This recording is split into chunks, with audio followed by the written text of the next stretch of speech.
여러분 안녕하세요. 전산회계 2급 104회 이론 기출문제풀이를 시작하겠습니다. 1번은 거래의 종류에 대한 문제였어요. 다음 중 혼합거래에 속하는 것은 혼합거래 이외의 거래 종류 두 개가 또 무엇이 있었죠? 네, 교환거래와 손익거래, 혼합거래 이렇게 세 가지 거래의 종류가 있었습니다. 거래의 종류를 먼저 정리해 볼게요. 거래의 종류 중 교환거래는 손익에 영향을 미치지 않는 거래로 자산, 부채, 자본의 증가만 있는 거래입니다. 손익거래는 손익에 영향을 미치는 거래예요. 그래서 수익이나 비용이 반드시 발생하는 거래를 의미합니다. 마지막으로 혼합거래는 교환거래와 손익거래를 같이 동시에 발생하는 거래를 혼합거래라고 합니다. 이렇게 교환거래, 손익거래, 혼합거래 중에서 문제에서는 혼합거래에 대한 문제였네요. 그러면 1번부터 4번까지 분계를 한번 해보겠습니다. 분계에 등장하는 요소들, 계정 과목이나 금액 등은 꼭 표시를 하면서 분계하도록 해요. 1번부터 보겠습니다. 보험료 4만 원을 현금으로 지급하였다. 비용이 발생했네요. 보험료라는 판매비와 관리비가 발생을 했고 총 4만 원 발생했습니다. 비용의 발생 차변에 기재했고요. 현금으로 지급을 했기 때문에 자본의 감소, 대변에 현금 4만 원 기재하게 되면 1번 같은 경우에는 수익이나 비용이 발생하는 손익거래에 영향을 미치는 손익거래에 해당이 됩니다. 그래서 1번은 손익거래이고요. 2번 보겠습니다. 비품 4만 원을 구입하고 대금은 카드로 결제하다 라고 나온 거래인데요. 이 경우에는 비품이라는 유형 자산이 4만 원 증가하고요. 대변에는 카드로 결제했기 때문에 아직 지급하지 않은 돈입니다. 미지급금이 증가합니다. 부채의 증가, 대변에 4만 원 기재를 하게 되면 차변에는 자산, 대변에는 부채가 발생하는 거래가 되겠죠. 이 경우에는 교환거래입니다. 3번 보겠습니다. 현금 1,000만 원을 출자하여 영업을 개시하다. 출자한 경우에는 자본금도 증가하고 현금도 자산도 증가하는 거래입니다.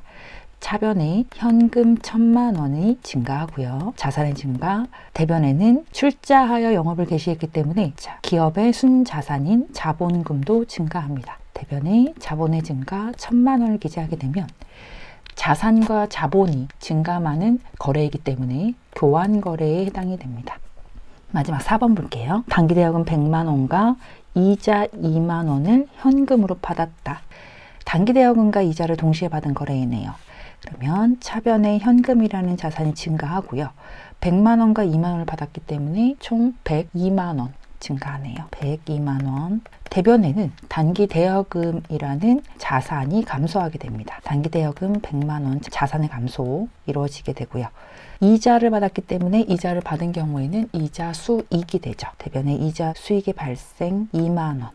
이렇게 분계를 할 수가 있습니다. 4번 같은 경우에는 현금과 단기대여금에 해당하는 거래는 교환거래이고요. 현금과 이자 수익의 거래는 손익거래가 되죠. 그래서 교환거래와 손익거래가 동시에 발생하는 혼합거래에 해당이 됩니다. 답은 4번이 되겠네요. 거래의 종류를 묻는 문제는 종종 등장하기 때문에 교환거래와 손익거래, 혼합거래를 분계를 통해서 골라낼 수 있는 연습을 하시기 바랍니다. 2번 보겠습니다. 2번입니다. 2번은 거래의 8요소를 묻는 문제였는데요. 다음 중 거래의 결합관계에서 동시에 나타날 수 없는 것은? 거래의 결합관계를 하려면 거래의 8요소를 먼저 정리를 해야겠네요. 거래의 8요소 같이 볼게요. 네, 거래의 8요소 결합관계는 차변요소 이렇게 자산의 증가부터 비용의 발생까지 4가지의 경우가 있고, 대변요소는 자산의 감소부터 수익의 발생까지 4가지의 요소가 있습니다. 그런데 이렇게 차변 요소와 대변 요소는 같은 변에 있는 요소끼리 동시에 나타날 수 없다는 규칙이 있죠. 그래서 같은 변이 아닌 차변 요소와 대변 요소가 결합돼서 나타나는, 차변과 대변이 동시에 나타날 수 있는 이런 거래를 거래의 결합관계라고 합니다. 그렇다면 이번의 문제는 같은 요소와 충돌하지 않는지, 차변 요소끼리만 나오지 않았는지, 대변 요소끼리만 나오지 않았는지를 묻는 문제이기 때문에 1번부터 같이 볼게요. 1번, 비용의 발생은 차변이고요.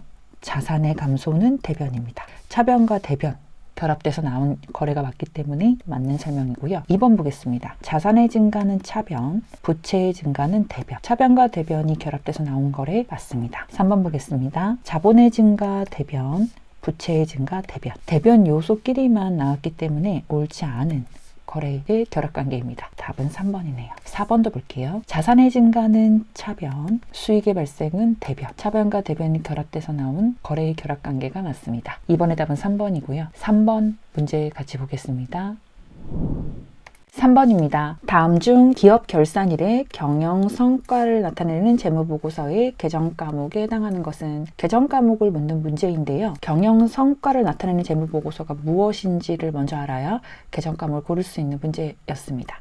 경영 성과를 나타내는 재무 보고서는 무엇일까요? 손익계산서. 네, 맞습니다. 손익계산서의 개정 과목에 해당하는 것을 고르는 문제이고, 손익계산서는 차변의 비용, 대변의 수익이 발생하는 재무보고서죠. 수익과 비용 개정 과목에 해당하는 것을 골라보겠습니다. 1번은 예수금입니다. 예수금은 종업원의 급여 지급 시 발생하는 차감되는 소득세 같은 세금들을 미리 공제해서 일시적으로 보관하는 금액으로 유동부채, 부채에 해당하는 개정 과목입니다. 손익계산서에 나타나는 개정 과목이 아니라 재무상태표에 나타나는 개정 과목이죠. 그렇기 때문에 1번은 옳지 않고요. 2번 보겠습니다. 기부금인데요. 기부금은 경영성과를 나타내는 손익계산서의 영업 외 비용 개정 과목입니다. 영업활동하고 관련이 없는 영업 외 비용이고요. 비용이기 때문에 손익계산서 개정 과목이 맞습니다. 2번이 답이 되겠네요.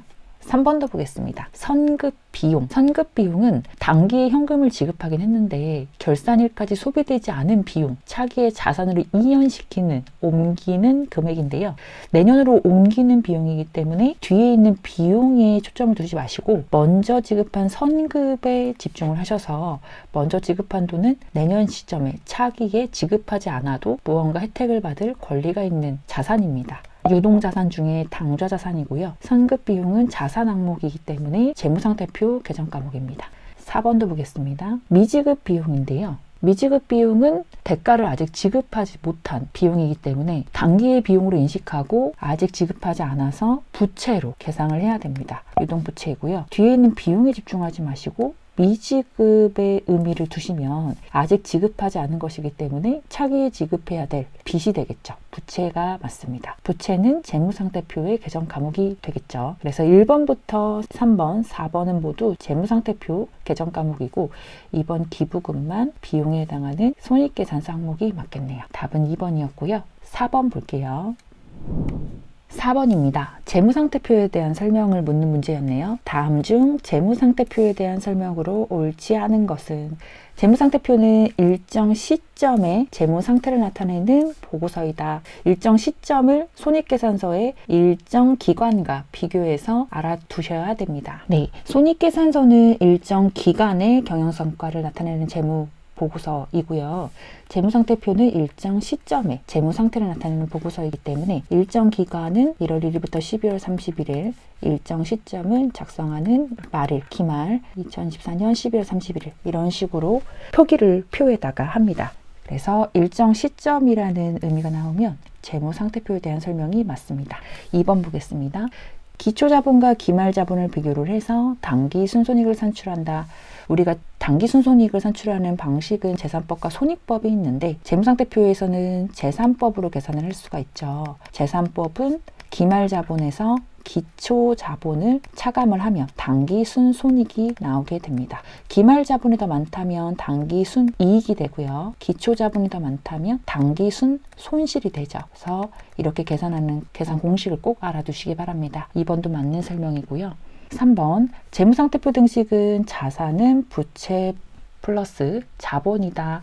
네, 자산은 차본 항목이고 부채와 자본은 대변 항목이죠. 그래서 차변에서 대변을 합계금액을 꼭 맞춰야 되는 대차평균의 원리까지 생각을 한다면 3번은 옳은 설명입니다. 자산은 부채 더하기 자본이 재무상태표 등식이라는 거 꼭 알아주세요. 4번은 자산과 부채는 유동성이 낮은 순서로 기록한다 라고 했는데 유동성은 현금화가 되는 속도입니다. 그래서 현금화가 쉬운 계정대로 그 순서대로 배열을 하는 것인데 현금화의 현금화가 쉬운 순서. 그래서 기업에 현금이 들어오는 그 속도를 이야기하는 것인데, 현금화는 가장 높은 순서부터 배열을 해줘야 됩니다. 그 높은 순서로부터 배열을 하면 당좌자산 다음에 재고자산, 투자자산, 유형자산, 무형자산, 기타 비유동자산, 이렇게 6가지 자산으로 분류를 할 수가 있습니다. 이 순서 꼭 기억해 주세요. 현금화는 가장 높은 순서로 기록을 한다. 그래서 4번이 옳지 않은 설명이었습니다. 5번 보겠습니다. 5번입니다. 다음 자료에 의한 기말 현재의 대손충당금 잔액은 얼마인가? 기말 현재 대손충당금 잔액을 묻는 문제는 불필요한 정보가 있을 수 있어요. 그래서 꼭 필요한 정보만 알아볼 수 있는 눈이 필요합니다. 기초 대손충당금부터 시작을 해서 기말 현재 대손충당금을 찾는 것인데, 기초에는 15만 원으로 출발을 했어요. 전년도에 대손충당금과 상계 처리하였던 거래처 찬이상사의 외상매출금 20만 원을 회수를 했고요. 기초의 매출채권은 외상매출금과 받으러움을 더해서 부르는 계정 과목이었죠. 기초의 매출채권은 1,500만 원이었고요. 기말의 매출채권은 1,000만 원이었다고 합니다. 그리고 기말 매출채권 잔액에 대해서 1% 대손충당금을 설정하기로 하였다고 합니다. 여기서 필요한 정보는 무엇일까요? 네, 기말 현재 대손충당금을 물었기 때문에 기말 매출채권 잔액의 대손충당금 설정 금액이 필요합니다. 그래서 마지막 2줄만 필요한 문제였어요. 그러면 한번 계산을 해볼게요. 네, 기말 현재 매출채권 잔액이 1,000만 원이고 대손율은 1%이기 때문에 매출채권 1,000만 원에서 대손율 1%를 곱하면 10만 원이 기말 현재 대손충당금 잔액이 됩니다. 그래서 10만 원이 답이 되는데요. 대손이란 의미는 매출채권이 회수 불능되게 됐을 때 거래처의 자금 사정으로 인해서 거래처가 파산한 경우도 해당이 되고요. 이런 경우에 못 받게 될 금액을 미리 일시적으로 충당해 놓는 돈인데, 이 돈이 기초도 있고 기말도 있을 거예요. 그런데 지금 문제는 기말 대손충당금을 묻는 문제이기 때문에 기말 현재의 매출채권 금액이 중요합니다. 그래서 기말의 매출채권 금액에서 대손율만 곱하면 잔액을 구할 수 있다는 거. 그래서 굉장히 단순한 문제인데 위에 있는 정보들 때문에 헷갈릴 수가 있었을 거예요. 그래서 문제에서 물어보는 것은 기말 대손충당금 잔액만 계산하면 된다는 거 알아두시기 바랍니다. 그러면 5번의 답은 1번이 되겠네요. 다음 6번 문제 보겠습니다. 6번입니다. 다음 중 재고자산에 대한 설명으로 틀린 것은? 재고자산은 상품을 의미하고요. 상품에 대한 설명으로 틀린 것을 묻는 문제라고 보셔도 되겠습니다. 1번입니다. 재고자산의 취득 원가는 매입가액뿐만이 아니라 매입운임 등 매입 부대 비용까지 포함을 한다. 매입할 때 발생하는 모든 비용은 매입 원가에 포함을 했었죠. 매입할 때 발생하는 모든 비용은 매입원가에 포함을 해야 하고, 이 매입원가에는 매입운임 비용도 있을 수 있고 시운전비도 있을 수 있고 다양한 비용들이 있는데, 매입할 때 발생을 했다면 취득원가에 모두 포함을 해야 합니다. 1번 내용 굉장히 중요해서요. 상품 원가 계산할 때도 꼭 매입 시 발생하는 모든 비용은 더해서 계산을 해줘야 됩니다. 분기할 때도 중요하고요. 2번 보겠습니다. 선입선출법은 먼저 구매한 상품이 먼저 판매된다는 가정하에 매출원가와 기말 재고액을 구하는 방법이다. 네, 선입선출법과 후입선출법은 반대인데요. 먼저 사온 것부터 먼저 판매를 한다면 선입선출법이 맞습니다. 후입선출법은 나중에 구매한 상품이 나중에 판매된다는 가정하에 매출원가와 기말재고액을 구하는 방법이다. 후입선출법은 선입선출법과 반대인데, 나중에 구매한 상품을 먼저 판매하는 인도단가 결정 방법입니다. 그렇기 때문에 3번은 옳지 않은 설명이네요. 선입선출법은 먼저 구매한 상품부터 먼저 판매된다는 인도단가 결정 방법이면, 후입선출법은 나중에 가장 최근에 구입한 상품부터 먼저 판매된다는 인도단가 결정 방법입니다. 그래서 상품의 인도단가, 단가 결정 방법은 이렇게 2가지가 있다는 거 알아두시고, 3번은 옳지 않은 설명이기 때문에 답은 3번이 되겠네요. 4번입니다. 개별법은 매입 단가를 개별적으로 파악을 해서 매출원가와 기말재고액을 결정하는 방법이다. 네, 개별법의 올바른 정의입니다. 개념은 개별적으로 매입 단가를 계산하는 방법을 개별법이라고 해요. 그래서 6번의 답은 3번입니다. 7번입니다. 당해년도 기말 재고액이 1,000원만큼 과대 계상될 경우에 이 오류가 미치는 영향으로 옳지 않은 것은 기말 상품 재고액이 1,000원만큼 더 많이 기재를 했다면 이 오류가 어떤 영향을 미칠 것인지, 이런 문제는 종종 등장을 하는데요. 손익계산서 매출액부터 단순이익을 계산하는 절차를 안다면 쉽게 풀 수 있는 문제입니다. 그러면 절차를 한번 같이 볼게요. 손익계산서를 보면 순매출액에서 매출 원가를 차감을 하면 매출 총이익이 계산이 됩니다. 그런데 이 계산 구조에서 기말 재고액이 1,000원이 과대 계상될 경우라고 했으니 기말 상품 재고액이 어디에 해당이 되는지를 찾아야 하는데요. 매출원가 구하는 공식은 기초상품 재고액에서 단기상품 순매입액을 더하고 기말상품 재고액을 빼면 그러면 매출 원가가 됩니다. 1,000원이 과대 계상됐다는 것은 기말 재고액, 기말상품 재고액 이 부분에서 1,000원만큼 과대 계상됐다는 의미겠죠. 기말상품 재고액은 차감을 하는 항목이고 차감을 해서 매출원가를 계상하는 항목인데 지금 기말상품 재고액을 더 1,000원을 많게 차감을 한다는 뜻이죠. 차감하는 것이 더 많아지면 당연히 매출 원가는 1,000원만큼 줄어들게 됩니다. 1,000원을 더 많이 빼는 거죠. 차감을 더 많이 하기 때문에 매출 원가는 1,000원이 과소계상되고 이러한 매출 원가는 또 매출액에서 차감하는 항목이기 때문에 1,000원을 좀 덜 빼는 거예요. 1,000원을 더 적게 빼기 때문에 매출 총이익은 1,000원이 과대 계상됩니다. 그래서 매출 원가로 인해서 매출 총이익이 변화가 있다는 것까지 이해해 주시기 바랍니다. 1번부터 같이 볼게요.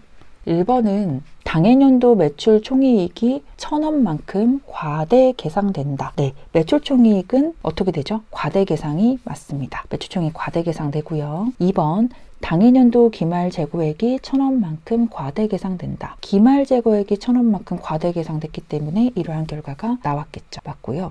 다음 연도 차기 기초 재고 자산이 1,000원만큼 과대 계상된다. 네, 여기 있는 기말 상품 재고액은 차기의 기초 상품 재고액이 됩니다. 내년으로 2월 되는 넘겨주는 금액이기 때문에 차기의 기초 상품 재고액이 돼요. 그래서 1,000원이 많다면 차기도 더 많게 되겠죠. 맞는 설명이고요.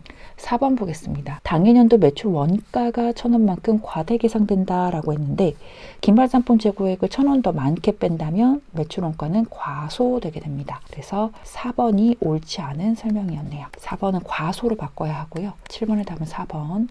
8번 보겠습니다.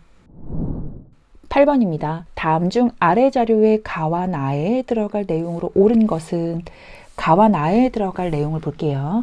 자동차를 판매용으로 취득을 하면 무엇으로, 영업에 사용할 목적으로 취득하면 무엇으로 처리한다 라고 했는데 유형자산을 취득할 때 사용 목적에 따라서 계정 과목이 달라지는데요. 판매 목적이라면 어떠한 계정 과목으로 처리를 할까요? 상품으로 처리를 하게 됩니다. 판매 목적이기 때문에 자동차를 구입을 했어도 모두 상품으로 계정 과목을 처리를 해요. 그리고 영업에 사용할 목적, 기업이 사용할 목적이라면 자동차는 차량 운반구로 처리를 하게 되겠죠. 차량 운반구는 유형자산으로 처리를 하게 됩니다. 그렇다면 상품은 재고자산이 되고요. 차량 운반구는 유형자산이 되게 됩니다. 재고자산과 유형자산 3번이 답이 되겠네요. 우리가 유형자산을 구입했을 때 구입하는 목적에 따라서 계정 과목이 달라지기 때문에 판매용으로 구입을 했는지 사용 목적으로 구입을 했는지 투자 목적으로 구입을 했는지 경우에 따라서 달라지는 계정 과목도 알아두시기 바랍니다. 9번 보겠습니다.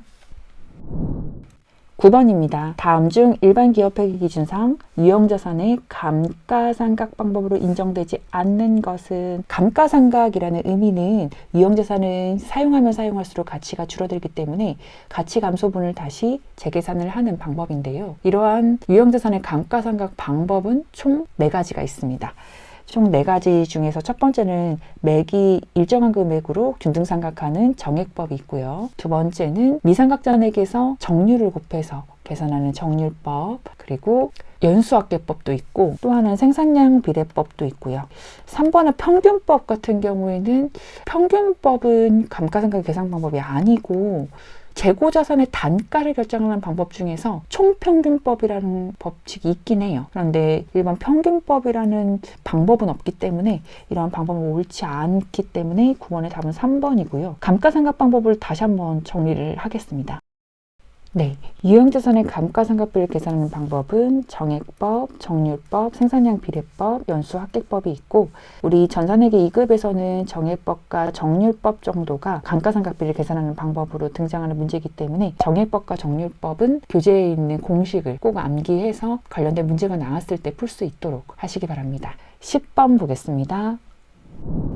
10번입니다. 외상매입금을 조기에 지급해서 매입 할인을 받은 경우에 손익계산서, 당기 손익계산서에 미치는 영향으로 가장 옳은 것은 외상매입금은 갚아야 될 부채인데 부채를 일찍 상환을 해서 매입 할인을 받은 경우라고 합니다. 그렇다면 손익계산서에 어떤 영향을 끼치는지 그런 문제인데요. 외상매입금을 조기에 상환을 해서 할인을 받게 되면 매입액에서 차감을 해야 되는 항목입니다. 총 매입액에서 매입 할인을 차감을 하면 순매입액이 감소가 되고 이러한 매입액은 매출총이익과 영업이익을 증가시키는 요인이 되는데 공식으로 다시 한번 정리를 해보겠습니다. 네, 공식으로 정리해 보겠습니다. 총 매입액에서 매입 할인과 매입 환출, 매입 애누리를 차감을 하면 순매입액을 계산할 수가 있는데요. 외상매입금을 조기에 지급을 해서 매입 할인을 받은 경우이기 때문에 매입 할인을 차감을 하면 순매입액이 계산이 됩니다. 그렇기 때문에 순매입액은 더 줄어들게 되겠죠. 그래서 순매입액이 감소가 되는 1번이 답이 되게 되는데 이 순매입액은 매출 원가에 또 영향을 미치게 돼요. 순매입액은 단순매입액 더하는 항목에서 매입 할인으로 인해서 단기상품 순매입액이 더 줄어들게 되죠. 그렇다면 더하는 항목이었던 단기상품 순매입액이 줄어들게 되기 때문에 매출 원가는 감소하게 됩니다. 이러한 매출 원가가 감소하게 되면 매출 원가는 차감 항목인데 매출 총액을 계산할 때는 매출 원가가 줄어들게 되기 때문에 빼는 항목이 줄어들게 되면 매출 총이익은 더 증가하게 됩니다. 그리고 이런 매출 총이익이 증가하게 되면 영업이익도 증가하게 됩니다. 그러면 답은 1번이지만 3번의 매출 총이익은 증가가 되게 되고요. 영업이익도 매출 총이익이 증가하기 때문에 증가하게 됩니다. 문제에서 나온 순매입액까지 계산하는 부분은 가장 처음 공식까지만인데 아래에 있는 영업이익 공식까지 꼭 이해를 해 주시기 바랍니다. 11번 보겠습니다.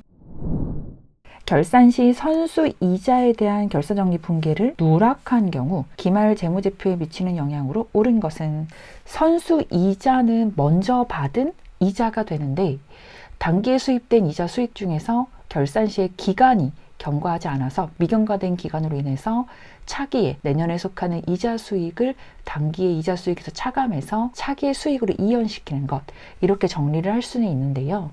먼저 이런 경우에 결산정리 분계를 해보면 차변에 이자 수익을 줄여줘야 돼요. 수익을 소멸시켜줘야 되는 이유가 차기에 발생하는, 차기에 해당하는 이자를 올해 먼저 받았기 때문에 단기의 이자가 아닙니다. 그렇기 때문에 단기의 결산정리 분계에서는 수익을 소멸시켜주기 위해서 차변에 기재를 하고, 대변에는 먼저 받은 이자는 부채입니다. 유동부채인데 내년 시점에서 돈을 받지 못하고 뭔가 대가를 줘야 될 의무가 존재하기 때문에 부채는 의무죠. 그래서 선수는 의무에 해당을 합니다. 내년에 이자를 받지 못하고 무언가 혜택을 줘야 된다. 그래서 부채가 올해 단기의 입장에서는 증가하게 된다. 그래서 차변에는 수익의 발생, 대변에는 부채의 증가입니다. 이러한 분계를 12월 31일에 처리를 해줘야 되는데 이러한 결산정리 분계를 하지 않았대요. 누락을 했을 경우에 기말 재무제표에 미치는 영향으로 옳은 것은 인데, 이 경우에는 차변의 수익이 과소계상되게 될 거고요. 수익이 과소, 그리고 부채가 증가하는 거래를 누락을 했기 때문에 반대의 경우가 나타나게 되겠죠. 수익은 과대계상될 거고요. 부채는 과소계상되게 될 겁니다. 정상적으로 처리했어야 되는 분계를 하지 못했기 때문에 결과는 반대로 나타나게 되겠죠. 이렇게 나타나는 보기를 한번 찾아볼게요. 1번 부채의 과소계상 맞네요. 1번의 답이네요. 2번 수익이 과소가 아니라 과대계상이 되게 되겠죠. 자산은 해당이 되지 않고요. 4번의 비용도 해당되지 않는 요소입니다. 답은 1번이고요. 12번 보겠습니다. 12번입니다. 다음 중 자본 구성 내역을 자본 거래와 손익 거래 결과로 구분을 할 때 그 구분이 다른 것은 자본을 구분할 수 있는지를 묻는 문제인데요. 자본을 먼저 정리해 볼게요. 자본 구성 내역을 구분을 하면 자본거래와 손익거래로 자본을 구성할 수가 있는데, 자본거래는 어떠한 경우냐면요, 주식을 기업이 발행을 하거나 주식을 매입했을 경우에 생기는 결과로 변동이 되는 경우입니다. 이러한 경우에는 자본금, 자본잉여금, 자본조정, 이렇게 세 가지 항목의 거래가 있고요. 손익거래는 영업활동을 통해서 생기는 거래예요. 기업의 영업활동 결과로 변동이 되는 거래입니다.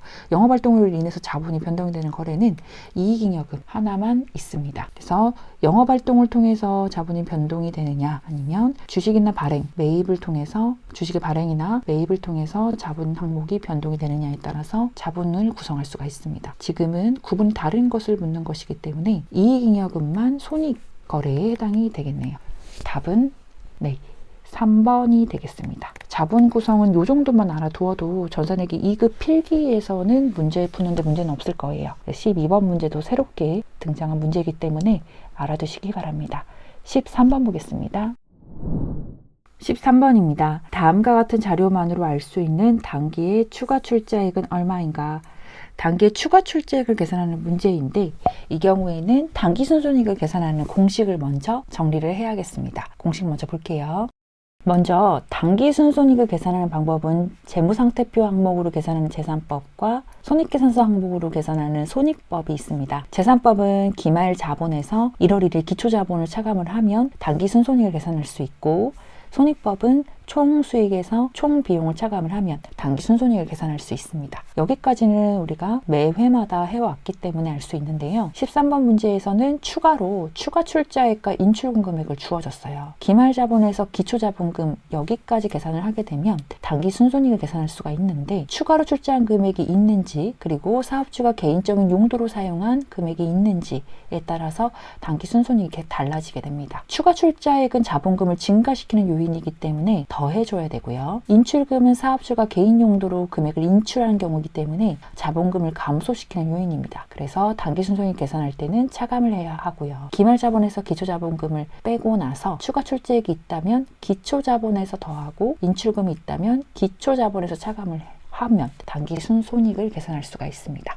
자료를 같이 볼게요. 단기에 현금 5천만 원을 출자해서 영업을 시작하다. 영업을 시작했다는 의미는 기초라는 의미이고요. 출자했기 때문에 기초 자본금이라는 의미입니다. 그러면 여기 기초 자본금이 5천만 원이 되겠네요. 두 번째 자료. 사업자가 개인 사용 목적으로 인출한 금액이다. 개인 사용 목적으로 인출한 경우에는 인출금이 되고요. 인출금은 자본금을 감소시키는 요인이어서 빼줘야 됩니다. 인출금 500만 원을 차감을 하고요. 단기에 올해 기말 자본금은 7천만 원이다 라고 했으니 기말 자본금 7천만 원에서 시작합니다. 그리고 마지막 단기 기말결산의 단기 순이익은 1,000만 원이다. 네, 단기에 이익이 발생했네요. 단기 순이익이 1,000만 원이 계산이 돼야 되겠습니다. 그러면 기말자본금 7천만 원에서 기초자본금 5천만 원, 그리고 추가 출자액은 우리가 구해줘야 되는 금액이고요. 이렇게 계산을 했더니 1,000만 원이 되더라. 그 뜻은 7천만 원에서 1,000만 원이 되려면 6천만 원이 돼야 된다는 의미겠죠.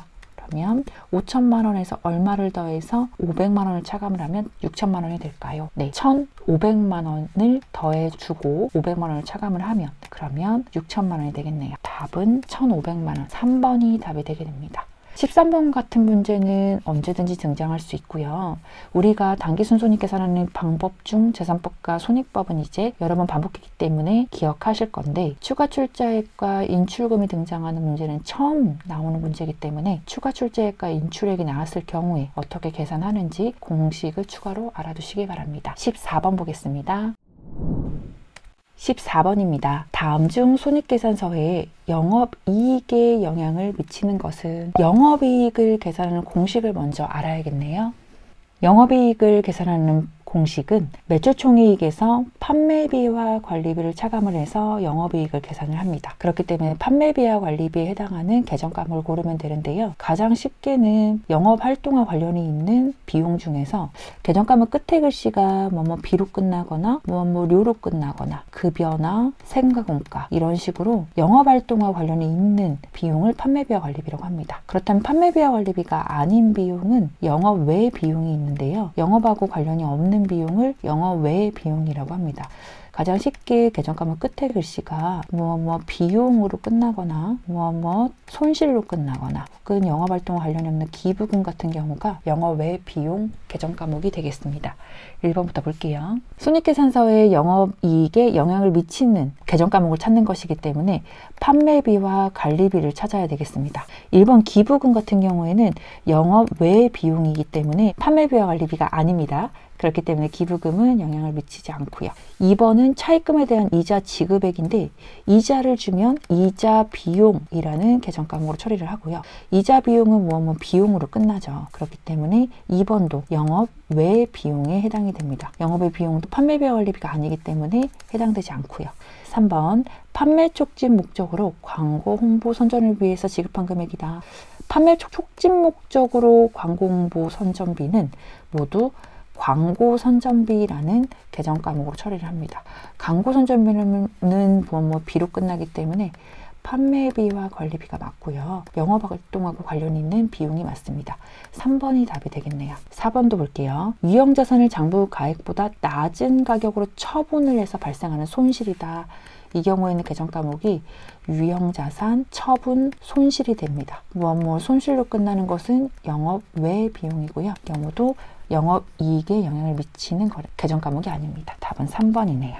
판매비와 관리비와 영업 외 비용을 구분할 수 있느냐를 묻는 문제였습니다. 마지막 15번 문제 보겠습니다. 15번입니다. 다음 중 자산에 속하는 계정 과목이 아닌 것은 자산에 속하는 계정 과목을 골라볼게요. 1번 구축물인데요. 구축물은 유형자산에 해당이 됩니다. 형태가 있는 물리적인 형체가 있는 비동자산에 해당되는 유형자산. 그렇기 때문에 자산 항목이 맞고요. 2번은 개발비인데요. 개발비는 무형자산이에요. 그런데 개발비가 아닌 경상개발비가 나올 수가 있습니다. 앞에 경상개발비가 붙는다면 이것은 판매비와 관리비에 해당이 돼요. 그리고 경상개발비가 아니고 개발비로 나온다면 이거는 자산, 무형자산에 해당이 돼요. 그래서 개발비는 비로 끝나지만 비용이 아니라 자산이라는 거 기억해 주시고 경상개발비도 추가로 비용이라는 거 알아두시기 바랍니다. 2번도 자산이 맞고요. 3번은 임대보증금인데요. 임대보증금은 건물을 빌려주고 나서 받는 돈인데 보증금이라는 계정 과목 특성상 건물을 반납을 하게 되면 돌려줘야 되는 금액이에요. 그래서 계약기간이 만료가 되면 돌려줘야 되는 빚이다 해서 부채에 해당이 됩니다. 부채 중에서도 우리가 집을 계약할 때는 1년 이상 장기로 계약을 하죠. 비유동 부채입니다. 그래서 3번은 부채에 대한 계정 과목이기 때문에 답은 3번이 되겠네요. 4번도 볼게요. 단기금융상품, 단기금융상품은 단기예금, 단기매매 증권 이런 경우인데 당좌자산에 해당이 됩니다. 유동자산 중 당좌자산. 그래서 15번의 답은 3번이 되겠네요. 네, 104회 문제 푸느라 고생 많았습니다. 감사합니다.